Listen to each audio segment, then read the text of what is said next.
Hey there, game gurus. Welcome back to the channel. I just come back from my, first vacation in like 10 years. And, I haven't been doing a lot of videos lately. Doing kind of like a chore. I think just because I was getting a little burned out. So I did want to record this video. So today I'm going to show you how I built a fully functional working Pong unit thanks to my buddy Scott Sloan. This is actually his design. He actually sent me a lot of the parts. And I got some of the parts and I put this together. But my videos today, I'm going to try and do things a little bit differently. Instead of doing what I consider elaborate, it takes a lot of time to put together and research and then edit. I'm going to try and do faster videos that are definitely not going to be, again, up to my standards, which is probably very low by everyone on YouTube standards. But it was a lot of work for me. So I'm going to try and just post content, just kind of put these videos together a little bit quicker and, just let people see them, view them, and put your comments. And let me know, do you like this kind of video style where the video is a little bit more laid back and not so much editing and effects put in and just showing you, or you like the old style? Right now, again, I'm just trying to get myself back into the swing of things because between my product line and dealing with companies and doing the YouTube channel and my real job and family and everything, it became a lot. And I've been doing this over 10 years now, about 1,000 videos posted. But in any case, let's get started with this video, building a fully functional quarter scale. I think it's quarter scale. I don't remember. It's been so long. This was finished in June. I think it's quarter scale Pong unit. So let's take a look here. You can see right here, this is the parts that Scott sent, aside from right up here, which was an original Atari Pong, this is what's going to use. So you can't get too more accurate than using a real Atari Pong. Now, the arcade Pong didn't have any CPU. It was TTL chips. So it was just what's called discrete circuits. So that's going to be kind of impossible because that board's going to be way too big to fit in something this size.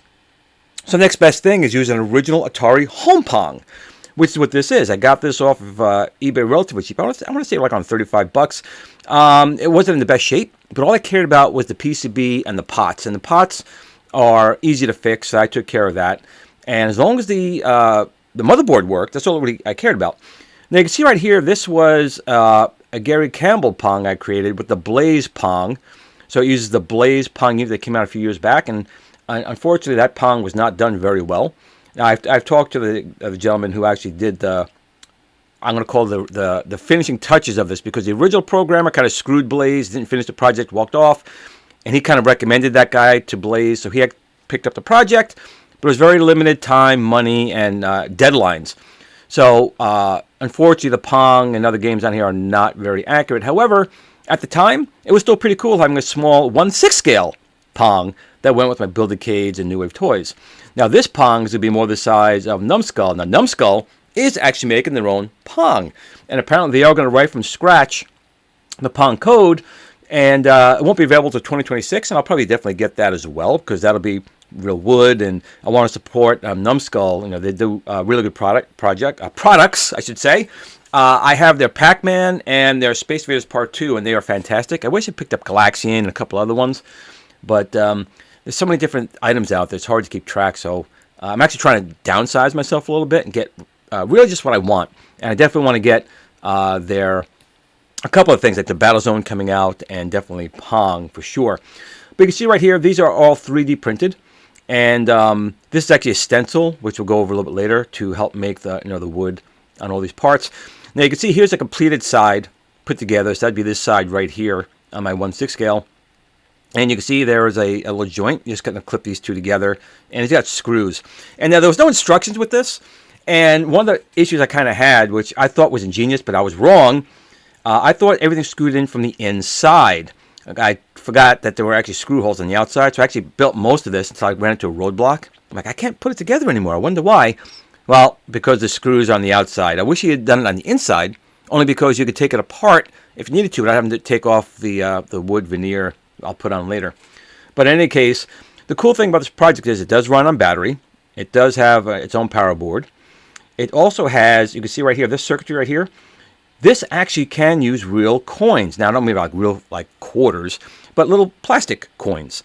So the slot here can be set up with this device here to actually accept a coin, and it will recognize it and put a credit in. Now, from right now, mine is set up to where I just press the button, and it puts the coin in. but I may change it at some point in time. 'Cause this, he was still working on this when he sent one to me. He's actually making one for Nolan Bushnell, if you can believe it or not, which is pretty cool that Nolan Bushnell will have his own Pong. But in any case, Scott does a really good job of making things very, very accurate and cool features. So again, it can just press a button to put a quarter in, or with this circuitry here, it actually can accept real coins. Now up over here is the display bezel, which he did a nice job over here. And he actually made a light up LED Atari 1972 thing that actually plugs into the back of the unit. I didn't hook that up either just yet.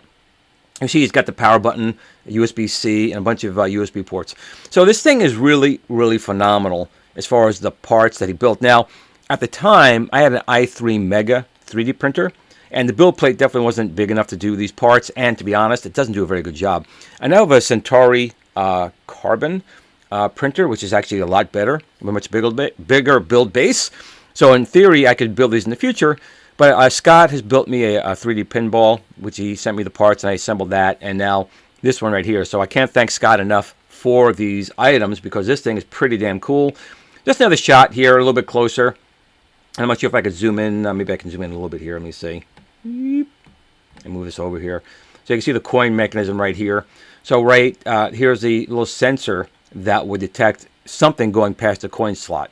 But right now I have it set up just to a button right here. He's got his own speaker built in. I did find this speaker a lot more quiet than the original, so I may actually swap this out for the original in the case. But it does make a noise. It does make the beep sound. It's just not overly loud.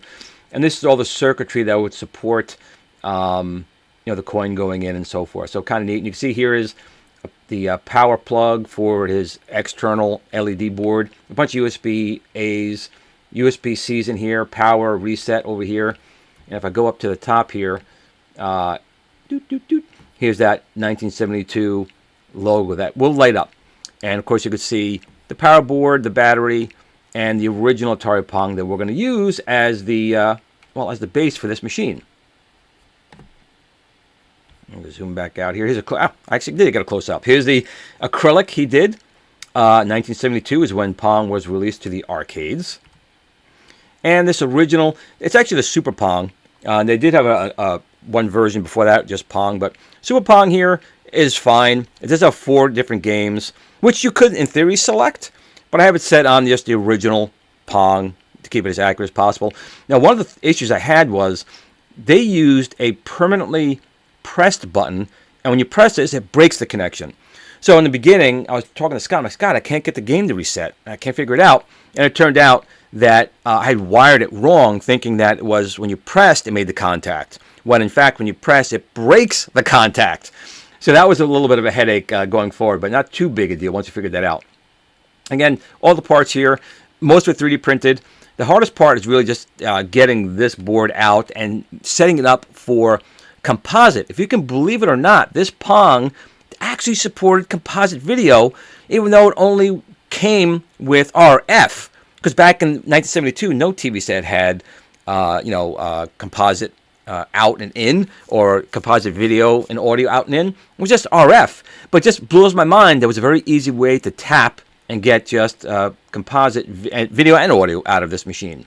There's a couple different angles. I like taking lots of pictures. It's one of my downfalls in life. But you can see all the parts are printed really, really well. And here's a close-up of the Blaze Pong. You can see it right here. Power on and off is over here. Reset. And this is all from Gary Campbell, this whole design. I have to reprint this one at some point because I printed it wrong. It just should have been black, not gray. But you can see the Pong itself is not really accurate inside here. But it does play Pong. It's just not really accurate with the arcade. But it was good enough for me at the time. But you can see right here, I used a cheap Amazon wood paper, which I can use the same paper on here. It doesn't stick very well. It does come off quite a bit. You got to keep pressing it back on. So probably at some point I will get better, more adhesive wood to put on both of these. But you can see the look. And this actually should be black. And I'll probably get a marker and black that up on here. But that's here nor there. Again, lots of different parts. Lots of different parts. Now here's the Blaze Pong. And I was very happy with this when Gary had made this. Actually, let's take a step back. Actually, Bruce Yeager did this first. He did this out of wood. He took the Blaze Pong, did it out of wood, and I asked Gary if he could make it, and I talked to Bruce. Bruce said it was okay. So then Gary made this out of 3D filament. And actually, if you go on Thingiverse, you can find the STL files if you do have a Blaze Pong, how you could convert it very easily into this machine. So the real shout out goes really to Bruce Yeager, because he did this actually first. And Bruce has done a lot of things. He's very good with wood. I am not. So I need people to kind of help design stuff. I designed a couple things, but there's definitely people better than I. Now you can see the screen size difference. So here's the Blaze Pong. I think it was a 2.4 inch screen. And I think this is a 5-inch screen back here, LCD. And just a beautiful job here in reenacting the way the screen goes in here. It was an old TV set back in the day. It was an old RCA TV set back in the day. And another shot here of the acrylic. Again, I don't know how he does this, but it came out really, really good. 1972 Atari. And it does take 12 volts and plugs into the back of the machine to get power and light up. And there's poor Blue going, Dad, why just starting another project? Play with me. Give me a bone. Give me a treat. But Blue, sometimes Daddy's got to do what Daddy's got to do, especially for some 1972. Now here is the sacrificial Pong. Now I do have one of these already. I know a lot of people hate when you take old machines that work, and you kind of destroy what they are for something else. But there were a lot of these Pongs made. This is not a rare item. And I do have one that I do have an original. And this one was not in great cosmetic shape. It did work, needed a little TLC. But I felt that for me, in this particular case, I really wanted to have a recreation of Pong. At the time, when I did this project, I didn't know Blaze was going to make their own Pong. But I'll have a year head start playing, getting practice on this version, waiting for that version. And you can see we're pretty much going to just use the main board in here, the 2 potentiometers here, and that's it. The rest of the plastic shells. I may actually throw a Raspberry Pi in the shell. Who knows? Make it for another project. I'm not going to get rid of it because I don't get rid of anything. That's my problem. But that may still turn into something else. But this, I was like $34 off of Amazon. It was listed as, not tested. They don't know if it worked. But I was able to get it working. And it did what I needed it to do, which is just play Pong. So we can see the serial number in here. 191360 on it.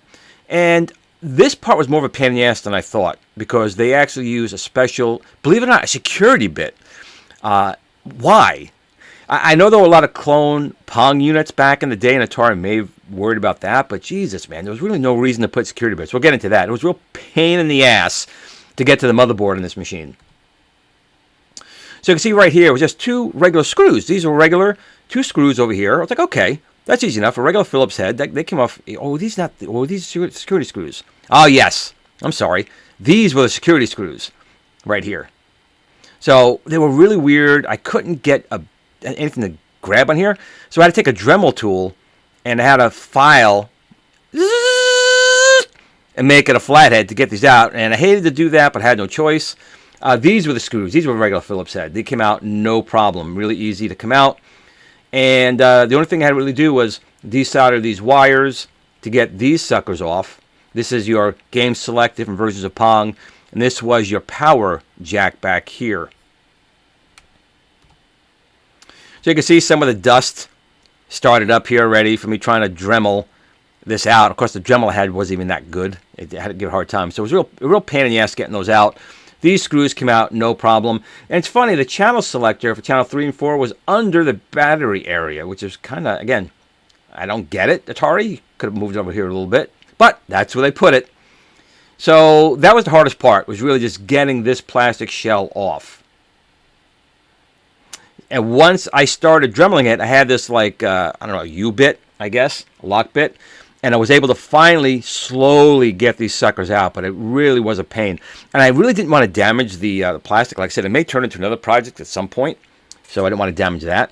But it was just really a pain getting those suckers off. But once it did, it exposed the motherboard right here. And, unlike the original arcade, which was TTL chips, this actually had a little microprocessor in it and support chips inside. We'll get a closer look in a minute. But, this old RF cables coming out of here, man, it just screams of the early 70s. And this was your power jack. So it was designed to run on 4D batteries. That's where they did it. And it ran a long time and 4G batteries. But if you wanted to run off AC, you had to buy a separate Atari power pack. I'm not sure if it was the same one that the 2600 used. It might have been. I think it was 9 volt. So we can see inside here, which is kind of cool, that the RF cable is actually just a phono plug on both sides. So you just pull it right off and you get easy access to it. Here are the 2 potentiometers, which had to be desoldered to get the motherboard out. Well, actually, that's not true. I had to desolder it just to get it in the new machine.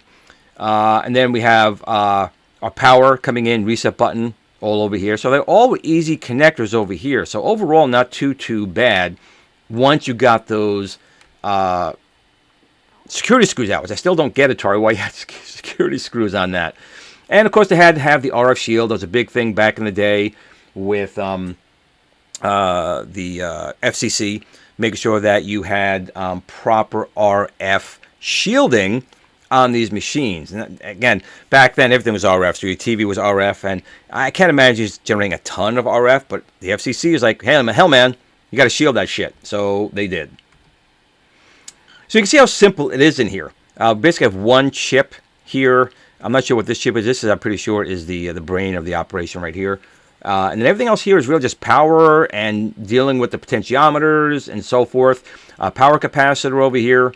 I believe this is the speaker, which really is paper, but it still worked. And I think it sounded much louder than the one that Scott put in. It could have been different ohms in there.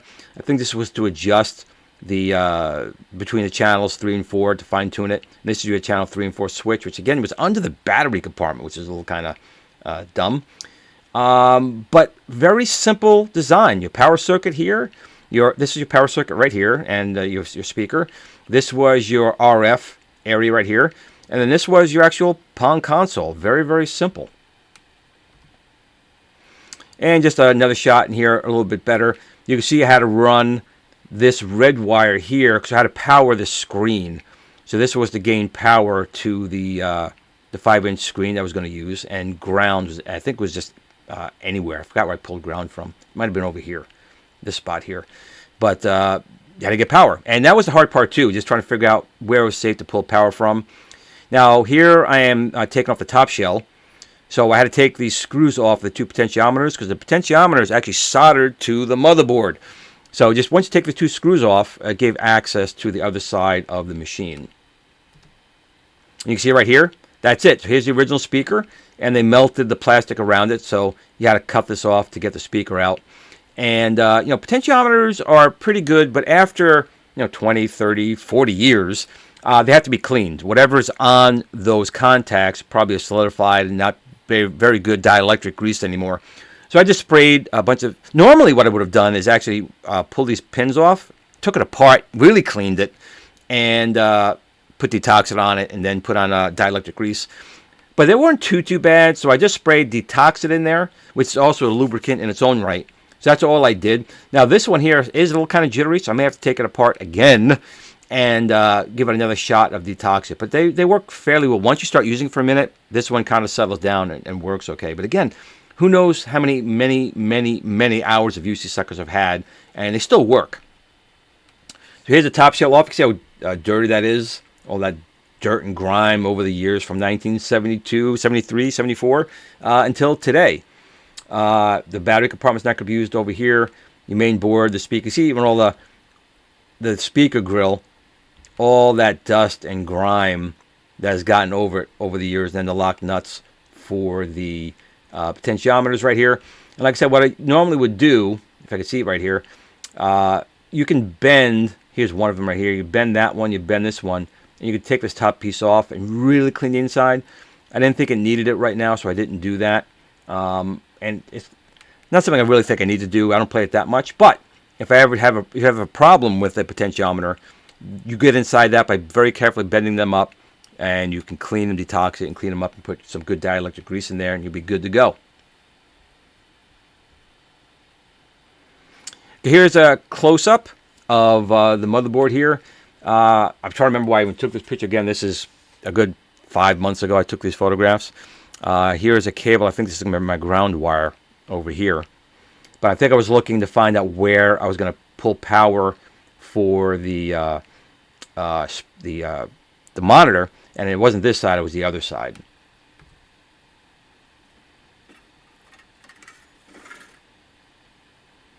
Here's just a video showing you the potentiometers. They are soldered onto the main board, as you can see. I had to desolder the shielding here, and I kept the shielding off. I'm not putting the shielding back on. I'd rather have more cooling in there. But you can see, you know, how these old boards, they're starting to like peel up. The coating's starting to peel off. You're getting some discoloration on here. But I had to desolder these 3. Now, I guess you could have just cut them. Snip, snip, snip. Snip, snip, snip. And, you know, used it still, because you're going to solder directly onto these wires. But I ended up desoldering them and running some wires, some very thin wires. So here I was trying to figure out power. No, this was to get the video out. This was for the video. So Scott says you got to find this little guy here, L2. And I thought I had attached to this part. So I had to remove it to kill that circuit. Otherwise, it would still be pumping RF. Now, it could have still probably worked. I don't know.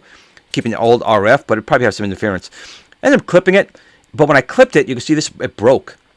This sucker broke. I'm like, oh, shit. Is this still going to work? But it turned out I didn't need this at all. I need to go to this side. So when I tapped onto this, I wasn't getting a picture. Once I went to here direct, I got picture. So this guy broke, and that's too bad, so sad. But it turned out didn't need it. But I did freak out. I'm like, oh no! Even though it probably would have worked, this is just a ceramic coating on it. But this is not needed at all. So L2 at the beginning, I believe the positive side, is where you would tap in to get your composite video, which I'm still impressed it did that. I guess this stops from going over to this area here, which is converted to RF. So I kind of freaked out. I'm like, oh no, oh no. But it didn't turn out to be a problem. So I ended up straightening up the wire, did all this work. And Scott's like, I don't know why I'm not getting a picture. Well, because I went to the wrong side. Not this end. Not this end. It's this end. So you can see I turned it on, and I had no signal. I was like, ah! And I'm not sure if I can get close enough to see it. Yeah, but it kind of, maybe. I tapped on to the end of that resistor over there. And no signal. I was running off batteries, as you can see. A bunch of really cheap dollar store batteries. But I wasn't getting a picture. I was getting power. Everything was working. But it was because I was tapping on the wrong side to get the picture. And now, once I went to the right side, look at that. I got a picture. And I didn't have sound yet because I didn't tap into audio. But this was the hardest part, just getting the video working to this here. But once it worked here, I was pretty happy. And there we go, in all its glory and sound.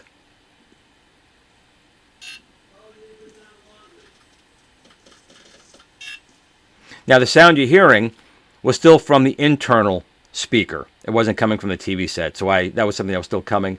But, as you can see, the picture is very, very sharp.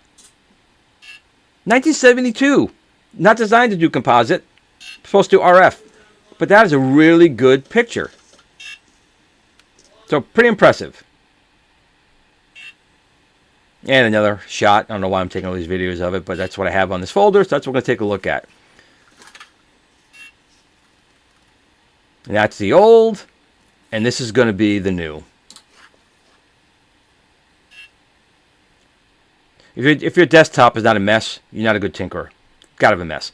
So here is the 5-inch. Maybe it's a 3.5-inch screen. It could have been a 3.5-inch screen, not a 5-inch. So this is, I think, a 3.5-inch RV backup television. So it was designed to be attached to a, excuse me. It was designed to go to a RV or a car for a backup camera, and had to tap in and resolder and bypass the 12 volts and make it 5 volts. But you can see how beautifully clean and clear that looks. It's so awesome. From something that used to be so bad on Channel 3 when you were playing on your TV set back in the day. But it came out really good.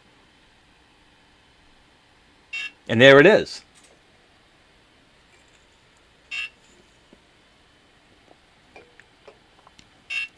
So there's no sound coming from there yet. Still coming from the original box. But that just blows my mind that this machine supported composite that easy. No special RF stuff. No special resistors needed. Just pump it out. And there you go. I'm not going to admit, I was pretty excited at this point to throw this thing together. So you can see here's the back of the TV set. And here is your video signal. Here is your audio signal. Now this would have been 12 volts in. 12 volts in. So I tapped over here Once I figured out where it was reducing that 12 volts to 5 volts, and I put it here, and that worked. So this is now I'm pumping 5 volts into this part of the circuit, bypassing all this stuff, and I'm pumping 5 volts direct here, and that worked. So the video, the ground, and 5 volts versus having to come up with 12 volts over here. And this is just if you wanted to switch the mode and brightness, stuff like that. So I kept that in the machine. But you could see that's how cool it's going to look inside the cabinet. So he did a really nice job doing the outside bezel here, and then the reducing of the screen that it was, because it was a small 13-inch or 10-inch. I think it was a 10-inch TV. Could have been a 9-inch TV, if I'm trying to remember back in the day. But it definitely wasn't a large screen. And you can see the mishmash. Just make sure everything works. Before you start assembling stuff, you want to make sure everything works. So that's really what this beginning phase was. And you can hear the sound with that speaker.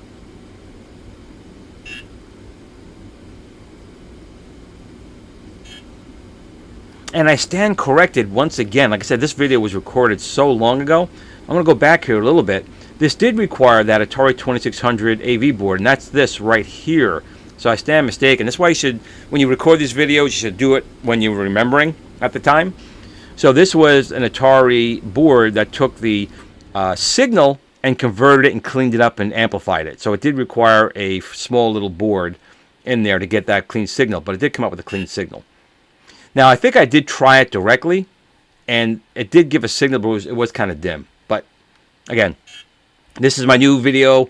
Hopefully I will be doing them at the time I record them, not 6 months later, and trying to remember what I did. But you can see how good that picture came up, like that. Oops. You can see how good that picture came out, like this. Very sharp, very good picture. And of course with Pong, there was no pause button.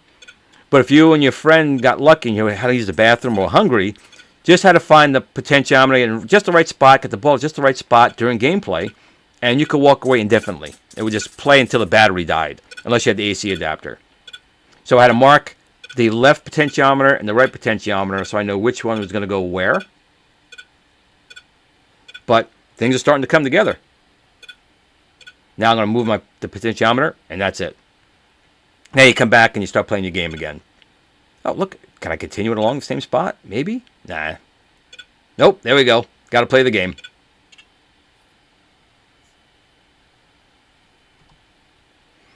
So I did. See how long I remember? I didn't desolder it. I ended up clipping them off. And that was fine, because you're going to solder directly to the pins that are exposed. You could desolder it. But see, I'm even lying as I'm talking to you guys, because it's been so long since I recorded this this video. But I did mark on the main board R for right, right, and L for left, and left on the board, just so I know which ones I would be soldering to. See, I did have solder wick. I think I tried, but this is so thick and old, I couldn't get the solder to really come off, so I ended up just clipping them, which is fine. It's fine. It didn't cause any problems for me. So now it's time to assemble. Now, since I was doing this on the inside, I thought all these were on the inside. I assembled most of the machine that way. Then I had a roadblock at like 95%. I had to take everything apart and do it all over again. But Scott did a really nice job, make sure everything lined up here. He included all these tiny little screws. These are like baby screws. You have to be very careful. You'd strip them. But you put them all in here. And they could probably put some glue. I did not. I just used the screws themselves. But he just done a really nice job in the tolerances with his 3D printing and designing. I don't know what he designs his in. I use Tinkercad. But I'm sure people use much better 3D modeling software than that. But everything lined up perfectly. Absolutely perfectly. Even the control deck. You can come in from the back, unscrew this one screw, and you can pull out the potentiometers. You have to work on them, clean them. I left enough slack. So if I didn't need to take them out and work on them, I can do that easy enough. So here is the board for power and for the coin mechanism. Of course, this is not fully functional yet. I'll come back to that at some point, because right now I don't mind pressing the button to start it for free play. But it absolutely can take coins to play. So you can see right here, I had a very small screwdriver. Actually, this is my screwdriver that came with one of my my Build-A-Cade products. I think this came with my Viper. And you see these tiny little screws. And these are the same screws for his pinball, so it's pretty cool. And this is a relay.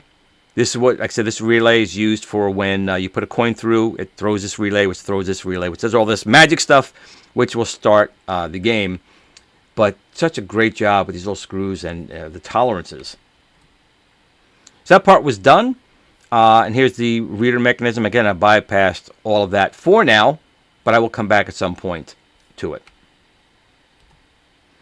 So it doesn't. This was just some sanding, I guess he did to make sure it was smooth. It's not going to matter because all this is going to be covered by the fake wood vinyl. But I do, if he ever does it more, I would still suggest he makes this so it screws in from the inside. Just so if you have to go in, you have to take all the wood veneer off. But again, it's Scott's personal stuff. I'm nowhere to complain. I'm just thankfully he made me one. Just a suggestion. Just a suggestion. You can see here, these do line up. It's not, I didn't finish screwing in the back. There's a little gap here. But once you screw it down, this thing is perfectly smooth, and you can't even tell from videos later with the wood vinyl, which mine is very thin, very cheap. You can't tell there's a seam there. So here's the Amazon stuff. I had this for a long time. I forgot why I bought this. I bought it for some project. I can't remember what it was. But in any case, I had it lying around anyway, so that's what I used. Probably not super accurate to what was on the original Pong, but I had it lying around. But again, it's so cheap, it doesn't stick really to anything. Oh, I think I made a Build-A-Cade with just the wood veneer on it. That's probably what it was. And it doesn't stick much better on there either. So this little cutout he did was for the front side panels on the unit. If I go back a couple frames here. So it's for this area right here. So he doesn't mess around. This is all supposed to be wood. Now on my Blaze unit, it's just yellow. So maybe I could shrink down his, and maybe it'll still fit. But that's what that was for. So I'm going to use a cutout, tape this down, and I'm going to trim with an X-Acto knife, which is not as bad as you think it would be. Just take your time, sharp blade, and cut this out for those. And that's, you can see right here, piece of tape here, and piece of tape down there, and I trimmed it, and actually it came out damn good. No mistakes. Now, of course, you trim this off, and you just do it again for the other side. So there's one. And then once you put on the unit, I just cut that, and I cut that to shape. But this actually was damn good and perfect. No joke. You can see. There it is. The hard part was, how do you put this on? So I just took a little piece off here, started it, and made sure it fit. And once I was sure it fit, I peeled it off and pressed it up against here, all the way across. And that was it. So I had to do that here and here, and that's the hardest part. Is those type of things. I'm a perfectionist, and sometimes I get really annoyed when things don't come out the way I envision it in my brain. But this came out really good. Scott did a fantastic job with that stencil. Now he told me his stencil was 3D printed, but it was hard to ship that stencil because it had to be like one piece. So he sent it to me in the wood or the piece of cardboard, and it worked actually pretty darn well. There it is. It is installed. And it looks fantastic. And then the other side was done. And then fantastic. Did both. And then here's where I was a dum-dum.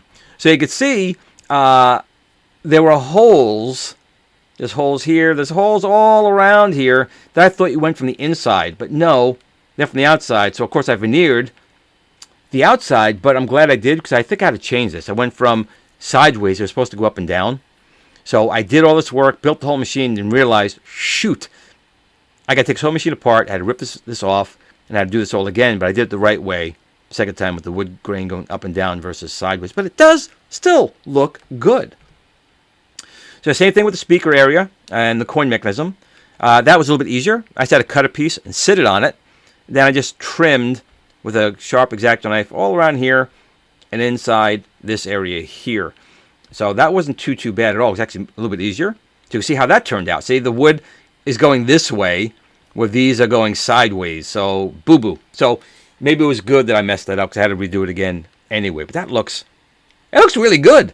I actually folded it up here just to make sure it covered all the way, and it worked really well. So here I'm installing the potentiometers. Now this screw, I guess, was already weak and it snapped off. It doesn't need them both. There's not a lot of pressure here, so I was a little upset. But I was like, okay, I'll take it off. I can't. It still is threaded in. So there's no way to get this off anymore. But it's holding on, so it's cool. But that was a little upsetting, that one screw. If any screw snapped, it had to be this one. I can't get it back out. But the 2 potentiometers are here. And again, worked very well. And he made these little caps. He even made another piece here, which I'm not using right now, plastic, to kind of raise it for the plate. And he actually showed me how to trim a piece of like aluminum to do it. He made an overlay. I'm not using that right now for mine. I'm just using a 3D, a laminate down at the bottom with the coloring on it. But at some point, I'll get to that part as well.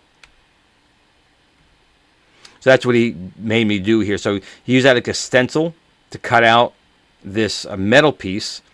And I forgot what I used. Oh, I think it was just aluminum tape. It was like aluminum tape. And just made some holes for it. So he took a little pin to make the holes to make centers on it. So that's really the plate that should go down. It really bent an awful lot. So I didn't like how that looked. I'll have to redo that one. Then you would put the vinyl like over that piece to give it an authentic metal plate, because that's what it had. I'm just using a 3D printed piece at this point right now, because it just didn't come out as well as I would have liked, and it didn't look good to me. But that's, in theory, how it would look if you could do it right. I could probably stamp it, maybe drill these out and then stamp it flat. But I just didn't like how this one came out, so I didn't end up using this. But you get the idea of how that was going to look. And now would go the 2 spinners, would go over that, and it would like Atari, put coin in, start play, high score would go on top of that. Now here's the transplanted motherboard, which is probably the easiest part. Just laid it down, put in the screws, and that was it. You can see here is the composite cable. Again, I used a lot longer than was necessary, because I always like to, there's space in here if I have to take it apart or work on something. I give a lot of room. So it did require that Atari 2600 AV board. So here is the composite out going into this board. It does its magic to boost the signal, and it comes out to a phono jack, which is really not necessary. The game selector switch, I leave it at the Pong. Here is the reset button. This was giving me the hardest time. I couldn't figure out why it wasn't working. It was because it's normally closed, not normally open. And I don't know why I couldn't figure that out. And Scott and me went crazy for about a day until we finally go, did you do this? I'm like, oh, it's normally open. Oh, normally closed. And it's open, which I don't know why Atari did that. But maybe that's the only switch that they had. And that's what this over here is. Your channel selector, which is not being used anymore. And you can see this would have been the metal plate. I'm just using his 3D printed one because it actually looks up better than my metal came around. And you can see I just folded the veneer vinyl over this part over here. But it's really coming together so super well. And you can see inside here, here's the power for the display, and here's the ground. So this capacitor, one spot was the ground, one spot was the power, and then of course 1, 2, 3. So I make sure I go the right wire, 1, 2, 3 on the potentiometer for the right, and 3, 2, 1 for the left on this side over here. So everything was working except for this side. I couldn't figure out this switch. I'm like, damn it, why is that not working? Well, now you guys know why, but I couldn't figure out why at all. And we can see the back of the board here. We're running our cables to our different parts of the board. And again, just showing you guys about making progress, just taking pictures. I don't know why I took so many pictures, but this was 6 months ago. But it was a really fun project. You can see I got the potentiometers in here. One screw holds it in place. Take out that screw on each side, and it just slides right forward. Push it right out, which was kind of, again, ingenious on his part. Here's that one screw. This one screw keeps this out. If you ever need to work on it, you take off the back, take out the screw here, take out a screw here, and you can push this out. My vinyl is very crappy, so it would damage it. I think it did make a little indentation on it, but not a big deal. But you can see how everything's starting to get put together. Just make sure nothing's touching each other. You can see my very thin wires. These were solid core wires. You're really better if using a stranded, but these are solid core. And 3, 2, 1. And I marked here 3, 2, 1 on these just to make sure I went to the right wires. Now, somehow, Glenn still put the left and right backwards on here, because probably I was thinking front view versus back view. I don't know. They were backwards. I'm like, oh, okay, no big deal. I pulled this out, and I said, I'll just take this off, but I couldn't because that one screw broke. Like, shit. So I had to go and I had to desolder these guys and redo them again, which really bugged me, but because I don't think I did as good of a job because it was very tight area inside here. But I got it fixed. But it was annoying. I'm like, damn it, I try and plan ahead and I still did it wrong. Definitely happens. So you can see here, just solid strand wires. Haven't done the speaker yet, and I still hadn't figured out the button. But you can see here's our RF for the screen over here and our game selector. Here is the, I think this one was, which one was this? The speaker or the power? I'll have to wait the next video for. I don't remember if this was speaker. I think this might have been power. I'm pretty sure this was power. Yeah, wiring this up here for the powering the screen and powering the machine. Pretty sure. Yes. Yep, that was for power because I'm going over here to this board here to power this board, and then power over to see. I made a little removable connector here to power this screen. Instead of wiring it directly, I used little pins here and I cut these off of push buttons that I had from one of my projects, and I just threw pins in here so I can pull it apart, put it back together if I needed to. I just made sure white went to white, blue went to blue, all the way across for its power, and then I made a Y cable here, so one went to the screen and one went down to the main board with main power coming in. I overcomplicate things sometimes, I know it, but it's how I do. But it is working. So I'm able to charge the battery. Here's the battery. So the battery circuit's working, getting a charge. And it's powering the unit, which is what I want. As you can see it a little bit better here. I just took some old push buttons, cut off their little end pieces and used a couple of pegs. I break this off. I was just using it temporarily to make sure it worked. And then you can remove these without any problem. And you can see right here I spliced in two separate wires, and one pair is going down here, which I soldered this on to the power, again, to make sure I can remove it if I ever had to. And that is your power circuit here. So USB-C coming in.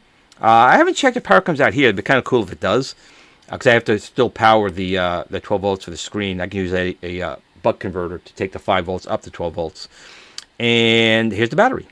So that's that. Again, fairly straightforward. A lot of extra cable needed. Again, I'd rather have more cable than find out I'm too short or have to do something and it didn't work. Just another shot of the same thing. You can see the potentiometers. You can see the AV circuit, the power circuit, the battery, and the screen. I'm so in love with Scott's work. This guy does amazing, amazing projects. And you can see here, everything is working and powered on.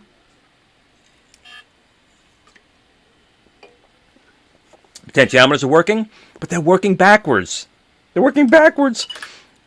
But I didn't realize it at this time because it still wasn't fully assembled. So I still thought everything here was grand. But you can see the potentiometer, there's no shaking because I used Detoxit, a good couple sprays of Detoxit, which is a cleaner and a lubricant. And it got rid of the shudder that right one had. And it really did have some pretty bad shudder. It's pretty good right now. So I know this game is very simple, but you'd be surprised the eye-hand coordination that you really need to play the game.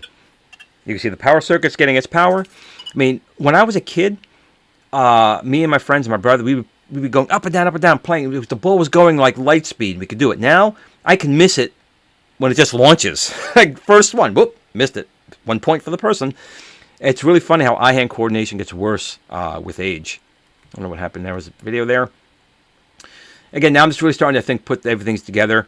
At the time, I didn't have a good diagram of this power circuit. Scott had sent me after I assembled it. So I'm going to get back to this at some point and put this together because I do want to put coins in like New Wave Toys had done. But now it's just really make sure everything is not touching, everything is working. But I still, honestly, had not figured out the stupid power switch, how to get the game to start. That was still a problem here. I was trying to troubleshoot that with Scott. And again, just looking at the beauty, the screen right here, it's just going to slide in from the back, the housing, which is right here. It's just going to slide in and screw in 4 screws in the back. Plexiglass right here. And everything else. Again, just another shot. You guys can get a different angle on how this thing works. I would love to just find these chips nowadays, the Pong chips that they use. I know it still needs some support circuitry, but I would love to just build other things with just the original circuit without having to sacrifice an entire Atari Pong unit. I do feel bad about it, but I also just really wanted this. So unfortunately, this one had to sacrifice itself for a better life, I guess. So here is now the speaker assembly. You see the speaker over here. It's just going to be 4 screws. And you can see right here, I was screwing everything in from the inside. I thought that's how it went. So I took my time with my tiny little screwdriver and meticulously screwed all of these in to find out, shit, no, they have to go from the outside. So I was like, God damn it. I had to redo all that all over again. Fortunately, none of them, these guys stripped in and broke, thank God. But it would have been a bad day for Glenn if that had happened. So you can see I took all my time screwing these in, figuring that these were going to go screw in here. See, there's a little screw hole. I just did a test point to show where it went. But no, it has to go from the outside. From the outside, Glenn. So I had to take a whole machine apart. You can see I screwed this all in that way from the inside. From the inside, all these guys here. But it's starting to look like a Pong unit. It really, really is. So you can see I screwed them. These were screwed in. And then you can see there's like a little V right here. Because you're going to bend this ever so slightly to follow the curve here of the unit. So Scott even did a great job with that. And the vinyl did fine with that. It maybe stretched it a little bit, but it went down and did it fine. I mean, look how good this is starting to look. Oh, my God. I'm excited even just looking at it again. Such a beautiful job Scott did with everything. Just meets and mates perfectly.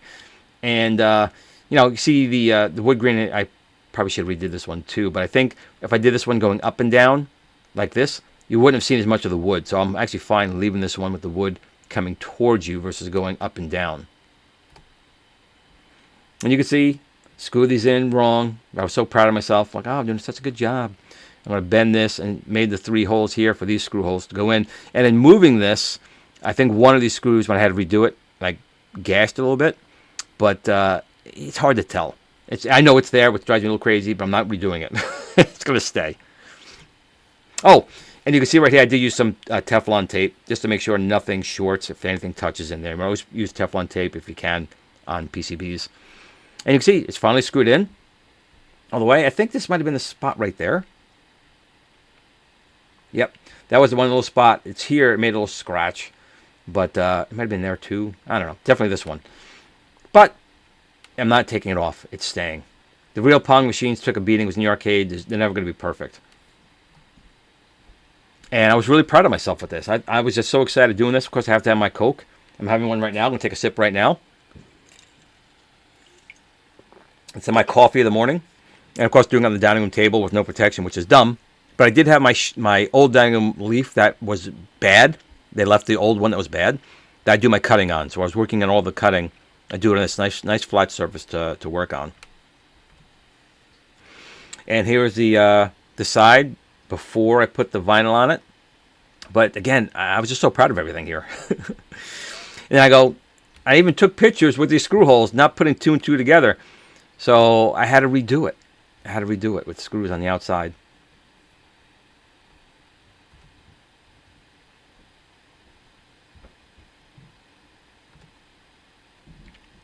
And you can see the machine starting to be put together. Lots of little screws. Lots of little pieces. But the hard part is really done. I mean, some people, like, I do consider the vinyl a hard part because that's what you're going to see, and I take my time with it. But the hard parts were done, except that stupid button to start the game still was not working because I still, at this point, didn't know it was constantly closed, not constantly open. But you can see how solid the machine is, just even though that this is 2 separate pieces held in with screws, it's holding the weight of the screen and everything just fine. It looks like it's bent. It's not. It's the angle I'm taking the picture at. So I threw the screen back here. You see a couple of screws holding it to the back of this hood. So if you ever needed to get in here to clean it, just take these screws out, and you can clean the bezel, or take these screws out and clean out the bezel, the acrylic in there.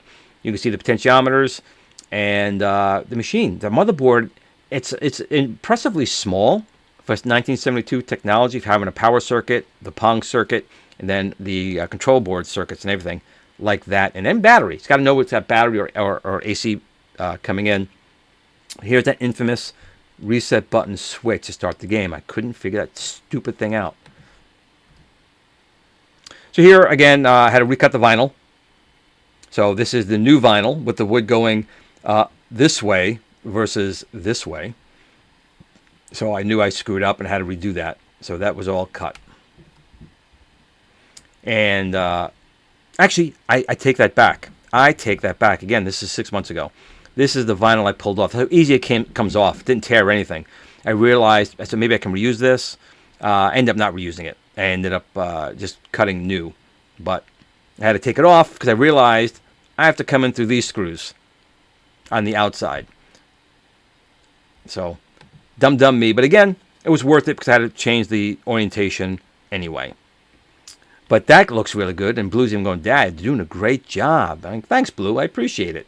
This thing's looking so good. Again, Scott makes so many different machines. I can't even tell you how many machines he's made. I would like to buy all of his stuff. The stuff he does is absolutely gorgeous. And I'm just really taking pictures. I think at this point I'm just in awe on how well this thing looks and how well it's being put together.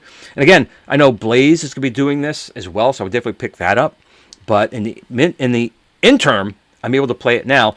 So you can see what I did here. I put some rubber feet on the bottom. I had some rubber feet I had lying around. And this looks better with the wood going down.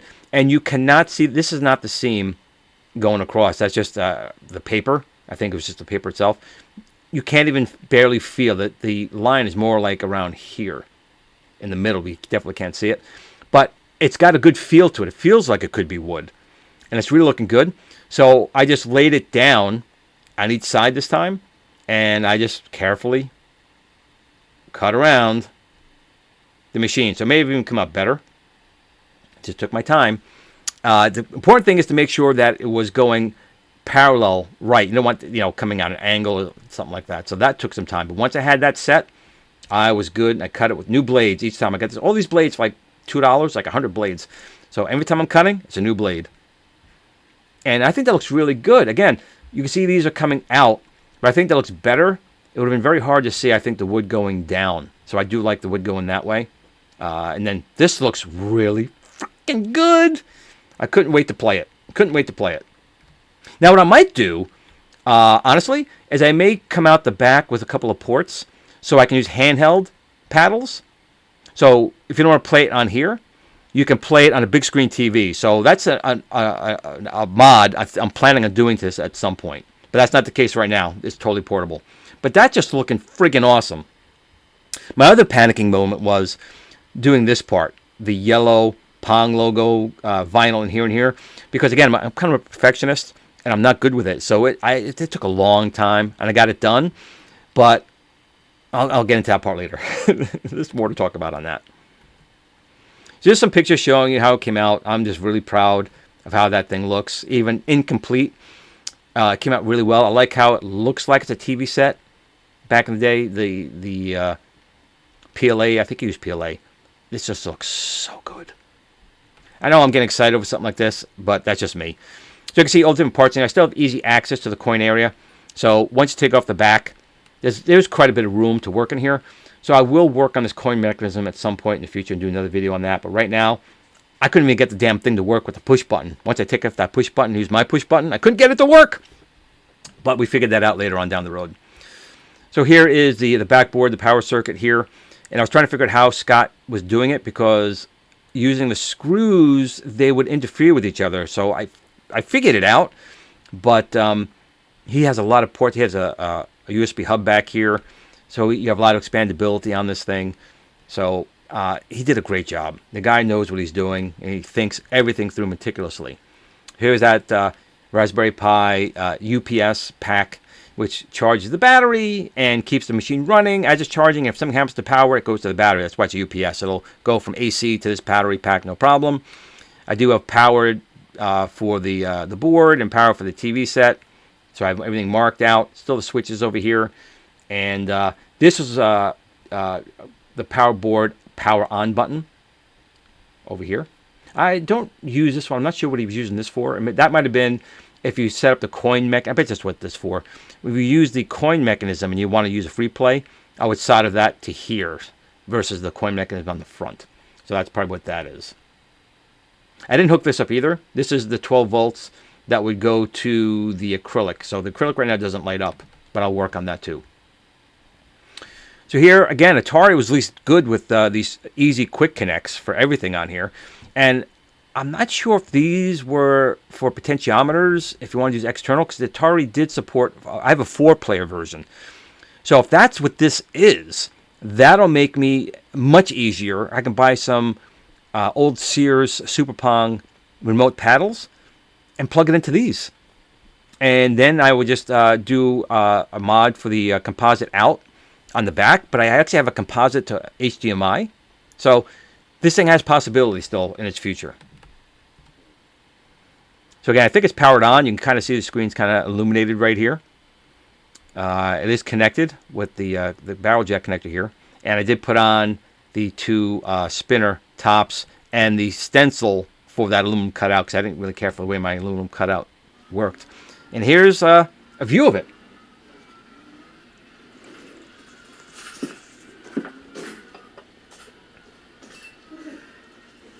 I had to press the original button to start it. And see, my 2 potentiometers are backwards. I'm like, you idiot. You marked left, you marked right, but I still got it backwards. So I had to disassemble the machine again to fix these potentiometers because you can't play this way. And I was so annoyed because the easiest thing to do would have been to take out the screw here, and pull this out, but I couldn't get the one screw out. I couldn't get a screw out. So I had to go in the back and just desolder it. That was totally my bad, not Scott's. That's this one here. So you can see how it's starting to look together. It's getting more of a rat's nest, but here's all my wires.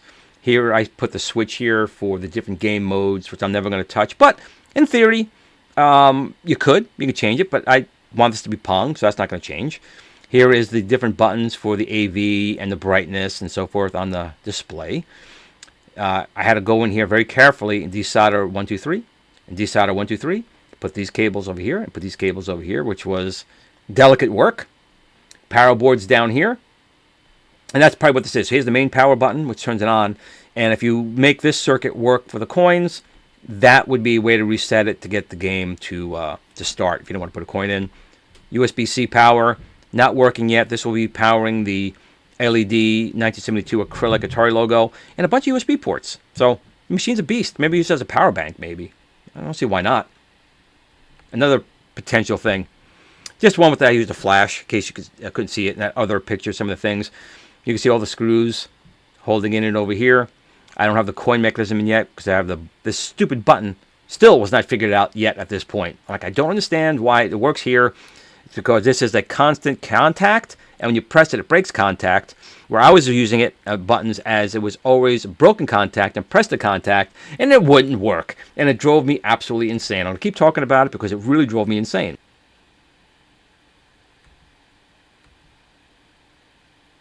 Just a close-up. I just think this is a nice-looking machine.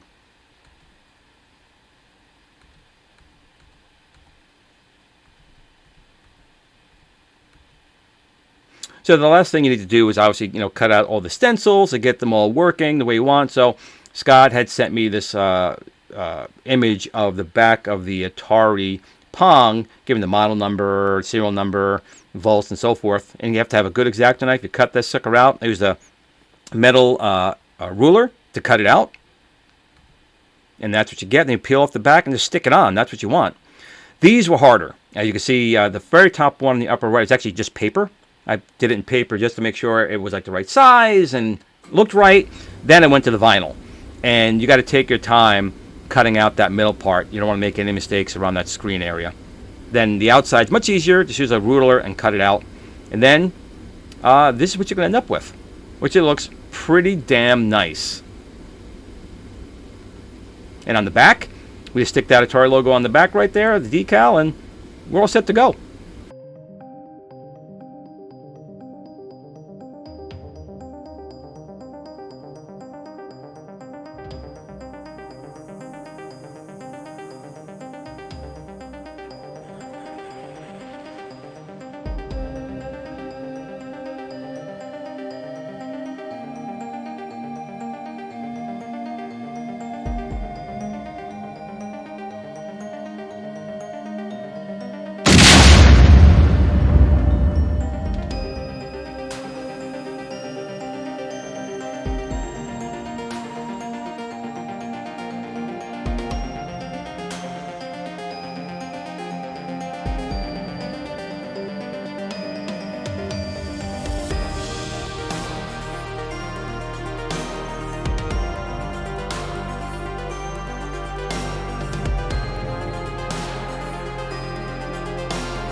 I am super, super thankful to Scott Sloan for designing this and sending me the parts to make my own. I mean, he has done fantastic work.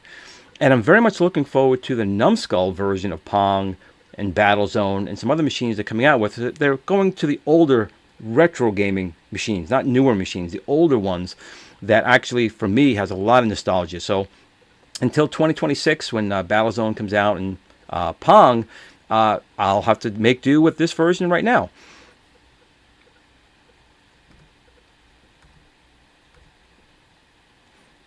Now you can see the size difference between the Blaze Pong, which is a 1/6 scale, and more like the Numskull size Pong on the right-hand side. Both are fun, but the larger one, the Numskull size one, is definitely much more accurate. Still not arcade accurate, but much more accurate than the Blaze Pong that was done by Gary Campbell off of Bruce Yeager's original design. But both are still incredibly fun, and I'm so grateful to have great friends who helped me to make these a reality for myself. Again, small size difference, as you can see, but both are very fun to play. But if I had a choice, I would definitely take the larger Numskull size Pong from Scott Sloan.